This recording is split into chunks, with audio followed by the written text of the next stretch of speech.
Let's go, people. Coach Jack Daniels at the Boxers Trainers Channel. And look, I know it's late as heck, and I actually am supposed to be in the bed, you know what I mean, sleeping because my gorgeous wife and I are heading out to Dallas, Texas, right, for a few days. That is because we are going to a family reunion on my side of the table, right? This is my family, my mom's side of the family. They all rest in peace. All of my mom's sisters, brothers, they're all gone, right? And on my mom's side, I am actually the oldest of two left out of five, right? Unfortunately, to still have my baby sister still on deck, and it's a good thing. Contrary to the fact that sometimes that sister, you know what I mean, gets on my last nerve. But what can I do? You know, sometimes my wife gets a little upset because, you know what I'm saying, I have to, I gotta be there for my sister. You know, that is what we do when it comes to um our family. You know, somebody. Oh, yeah, it's on. It's on. Hey, yeah, it's on. Okay, I was just wondering if the volume was on. It's on. It's on. I'm good. We we good. So, um, sometimes the wife gets a little, saying teed off because I have to go and check on her. Right now, this is not something that you know what I mean. I absolutely uh thrive on doing because my sister is like what 62, something of that nature, right? And she grown. She should be capable of taking care of. So now I will admit the fact that um, since her husband passed, right, she has really been totally out of sorts. And I won't go off to the details, but I will say this: that in some relationships, when a the man is so demanding, you know what I mean? He is so into calling all the shots, right? That could be a bad thing in the end result because once he has passed on, as is the case with my sister's husband, may he rest in peace, um, she is basically incapable of running a household. I mean, yeah, I mean, she could run a household, but I mean, doing things with a great deal of thinking. She's not very good at thinking, and it's a sad thing. But I'm saying, as family, we have to be out there and you know what I'm saying, do what we can to help one another. Now, look, let me before I go off into this topic, I think I need to speak on Africa, right? I I mean, a lot of people, and that's another. I was talking to her. No, I was mentioning to her about what's going on in Africa, right? And I asked her, was she aware of Burkina Faso, right? The country in Africa, Burkina Faso, right? And Ibrahim um, Traore, right?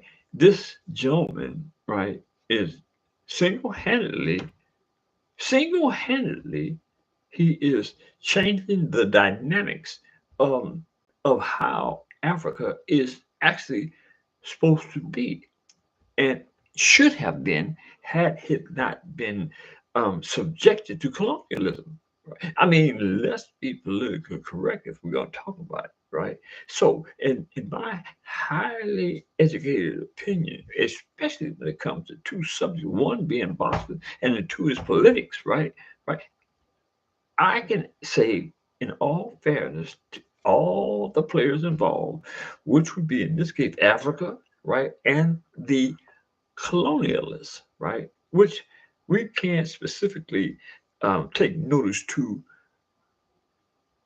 which one because all colonialists, colonialists, right, feel that it's incumbent upon them to subject anybody that puts themselves in the position, country or otherwise, to be capitalized on, because that is the belief system that the colonialists, right, and people with like-minded political aspiration believe in is colonialism, right? And if you break down the dynamics of colonialism to when you get to the point where you uh, discuss the capitalistic scheme of things, right?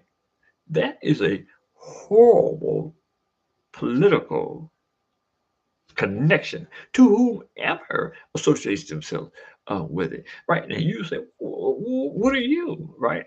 Hey, look, I'm the type that not gonna um, go off into the actual and factual nature of my belief system because you wouldn't understand. You know what I mean? You would jump and holler and scream, right? But I will say this, right? The people that are coming to um, uh, the president of uh, Burkina Faso, right, or Russia, China, and I believe North Korea, right? Now, a lot of y'all really don't know that those countries represent a certain dynamic in the political scheme of things. Right? You have to look that up yourself. 'Cause I'm not going off into that. I'm not going to do that because you associate me with that. And then, I mean, I don't like the look of that. So I'm going to let you find out on your own, right, what those cats believe in. But I will say this: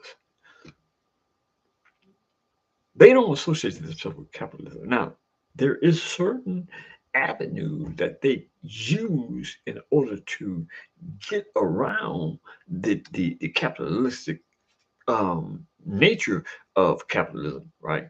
But I mean, they can say that they are um, scientific scientific capitalists, right? In the sense that they don't call themselves capitalists, right? They say, well, we're scientific capitalists, right? And there's some other subject matters associated with capitalistic. Uh, I'm going to go ahead and say cap, scientific socialistic nationalism is what most of these nations, countries thrive on, like China, Russia, and North Korea. Now, y'all are going to say, well, why are you interested in uh, that particular uh, political outlook, right? Because we all should be interested in thriving to be associated with that type of behavior because that type of behavior associates itself with the notion that you want for your brother and sister what you want for yourself. There is no big me's and no little u's. That is specifically the reason why the United States wants to have nothing to do with that mindset, that political ideology, because it totally separates itself from capitalism, right? And look, what? The United States separated itself from capitalism. If the United States didn't thrive on capitalism, thrive on tricking you, me, and everybody else, nations included, right, out of their dough, out of their resources, you know what I'm saying, up under the auspices of capitalism, right, United States wouldn't be what it is. It wouldn't be what it is. And contrary to the fact that a lot of you guys, black, white, doesn't matter, right? Y'all love this country. And you know, I'm not going to sit up here and tell you that that I don't appreciate this country because I do. But do I feel the same way you do about it? Absolutely not. Right. I am capable of looking beyond the scope of this great country. You know what I mean? There is so much that has been done to others up under the auspices of uh, the United States is a great country, right? That might be true to some degree, but they have done more hellacious things in this country to other people, to other nations, than anybody on the planet. You know what I mean? So for to ask me, am I happy with the behavior? Hell, no, no. And I would say, for the sake of uh, honor and integrity, right? If you really knew what I knew, you wouldn't be mad at me for feeling the way I do. You wouldn't. You would say, damn, I mean, is this country really that greedy? Is this country really that uh, conniving? Man, look, if you only knew the truth about what this country has subjected the world to, right? You wouldn't say what a friend of mine said the other day. And I mean, like certain people that I communicate with, you know what I mean? They got a lot going on in their life. I mean, they, a lot of them are really, really up there on a high echelon scheme of things, right? They done been through all kinds of stuff, right? And have an astronomical amount of respect in the town, right? But when it comes to knowing um, the things that they know in order to feel like they can talk about a subject, especially when it comes to like politics, right? Uh, no, they can't go there. So, like me, I am the type that I came from the breed that um, teach one. You know what I mean? And there's a lot of black people that have that scientific intellectual capability, but they don't pass it. They don't pass it like a football player passes the football. They don't pass it. You know what I mean? And I think, hey, me personally, I am really, really, really raw mad about that particular ideology not being um, treated fairly when it comes to each one teach one. Right? I said that to say this. The cat um, said something to me the other day about Donald Trump and he was a good human being. He's not a good human being. He's a racist. His dad was a racist, right? And here's the deal: if you came, speaking about the white man, if you came and the majority of the white race did come up under the auspices of racism because that's what their parents taught them. Now, this ain't talking bad about nobody. This is actually telling you the truth, right? And it is the truth and only the truth that will set your mind free, right? And look, right now, I am totally fired up about what's going on in Burkina Faso. I am, man, look, I am totally, what I'm saying, ready to rock and roll, right? Because what that brother is doing in Burkina Faso, right, is absolutely politically correct. What they should be doing in all those um, uh, countries in Africa, right, coming together, right, breaking bread, right, change the dynamics of colonialism. You know what I mean? Getting rid of those that's thriving and living and staying. I'm talking about staying rich off the demise of hungry Africans. Now, look, man, I don't know how y'all feel about that, but I think that's disgusting. That's disgusting for to say that this is a uh, or that France is a great country, right? They are going to make you believe what they need you to believe in order for you to not think bad about them, to look at Burkina Faso and say, oh, that guy's wrong. France is a great country. The United States is good. But, hey, man, come on, man. Grow up. Get you some and start reading so you will know, like I know, right, that these countries, these France, is specifically France, and I might add, France is a really a weak but country. You know what I mean? I mean, we're not going to go off into that, but United States. And a lot of other countries been saving France for years. Uh, for years. And they got the audacity, right, to manipulate the world up under the auspices of quote unquote colonialism, but they ain't gonna say you that. You know what I'm saying? I mean, to me, that is totally sadistic, crazy. You know what I mean? I'm just saying, y'all get a feel of this tonight. Like it or not. Like again, I'm supposed to be in the bed, but I am so pumped up. You know what I mean? Can't. Here's the deal.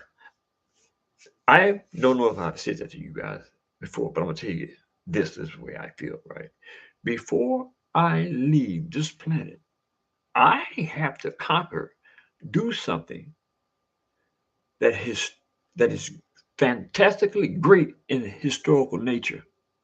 I can't leave it unless I do something historically compelling. You know what I mean? If I can't fulfill that obligation, I mean, hey, look, I got to be wrong if I do, because that's embedded in my spirit to be able to do something fantastic, not just for me, you know what I mean, for the world, for my people. I went to Jamaica maybe about a month ago, and I fell in love with Jamaica, right? But the same thing that's going on in uh, Burkina Faso, or was going on, it's going on in Jamaica. They got people from Japan, China, you name it, right? The Africans in Jamaica are breaking their necks. I mean, literally breaking their necks, running into their stores, buying from them because they are the proprietors. Just like it. Hey, look, it's all over the world. I'm trying to tell you, man. I mean, every country is being colonialized in one way or the other. Now, check this out. Donald Trump took advantage of, oh man, the country that Putin is fighting with. Donald Trump went over there, Ukraine, and negotiated with the Ukrainian president to take, no, for him to sign over some of his enriched minerals, right, for a promise that they would help rebuild the country once the war is over. I mean, that's what you call colonialism. Trump know what he's doing. You know what I mean? And here's the deal about it. Oh, come on, man. Trump is getting filthy, stinking rich sitting in the Oval Office off everybody. Everybody getting paying Trump, right? Right in y'all face. And you ain't saying, ain't nobody saying nothing. Congress ain't nobody saying nothing. You know what I'm saying? But he's smiling like a big dog at the end of the day. You feel me? So look, I'm gonna break this off. I ain't got nothing in. I mean, if y'all don't share this video, something wrong with you, right? But this is what we wanted to talk about. I'm gonna make it brief because I've been on all night. You know what I'm saying? Breaking this politics down. Because like, yeah, I told you I'm juice. I'm getting my butt up. Um, uh, that's why I haven't been on because I've been trying to get my podcast correct, right? Uh, And until I get my podcast correct, I'm not able to do what I need to do in reference to um, having conversations with different countries, Saudi Arabia, um, Jamaica, um, Burkina Faso, all these countries, man, that needs an intelligent brain, right? That isn't afraid to tell the truth. You know what I mean? I'm gonna have conversation with these countries, man. I am. But anyway, look, let's talk a little bit of boxing, right? Do y'all realize that they got one cat, one boxer, right, that is the most feared in the sport? Now, who would y'all think that I'm talking about? Who? Who would come to mind? He is the most feared boxer in the sport. Anybody got any clues? I'm talking about David Benavidez, man, the Mexican monster, right? That was a good label here because he really is acting in the capacity of the Mexican monster. He, everybody's scared of him. You know what I mean? Can you name it from 168, and I'll go as far up as cruiserweight, right? Don't nobody want no smoke from David Benavidez. David Benavidez is 28 years of age. He's 61 with a six, excuse me, 76-inch arm. He's a right-hander. 30 wins, 24 by knockouts, no losses, never been stopped, no draw. The man is undefeated. 30 wins. He's undefeated. He is also the WBA and the WBC lightweight champion of the world. He has unified belts to bring to the table, right? And he isn't running from nobody. He wants the smoke from everybody, right? But yet instead you hear nothing about David Benavidez. Nothing. Nothing. You know what I mean? David Benavidez is a boxer, right? That continues to perfect his craft, right? But you never hear anything about David Benavidez. You know what I'm saying? And that is primarily because don't nobody want to fight David Benavidez because David Benavidez is a bad mamma jamma, right? And the world needs to step up to the plate and recognize that, right? And another thing that the world needs to be involved in is making these uh, promoters get behind David Benavidez and get him some smoke because that's exactly what everybody in those divisions is running from. The smoke from David Benavidez, the Mexican monster. You know what I mean? I just had to bring that up because I am tired of this way. Boxing is like politics, right? You know what I'm saying? It's all smoke and mirrors. It's game. You know what I mean? I mean, turkey out of sheep. That's another issue, right? That I have to have a conversation with. I sooner or later I'm going to Saudi Arabia, right? Let y'all know. And if you don't know, I'm a man of my word. If I say something on this chat, I am going to do it. You know what I'm saying? So I'm not saying when, but I am going to Saudi Arabia and have a conversation with those Saudis about the boxing game and why um, Muslims included, right? There isn't any Muslims participating in the riot season. Why is it people like me with a humongous amount of intel, a humongous amount of intelligence when it comes to boxing politics, right, isn't a part of the historical events that's going on by Turkey al Sheikh and uh, Saudi Arabia. Now, I have to have some answers to those questions. I do. That's me. That's who I am. You know what I mean? But anyway, I got to get out of here and get some rest. But I appreciate y'all stepping in, the few that did, right? But you need to share this video right here. If you don't do nothing else, you need to share this video because there is a lot going on in what I've seen tonight, especially when it comes to politics, right? So if y'all that just stepped in, right, uh, just stepped in, didn't, and I see it's only one in, so you didn't. So what I'm saying, you need to go back and watch this video from the beginning and share this video with your friends and relatives, right? Hit the subscription button, hit the like button, drop a comment in the comment section, and let me know if y'all think the way that I do that David Benavidez is the baddest man on the planet when it comes to the boxing game. And he wants all the smoke later.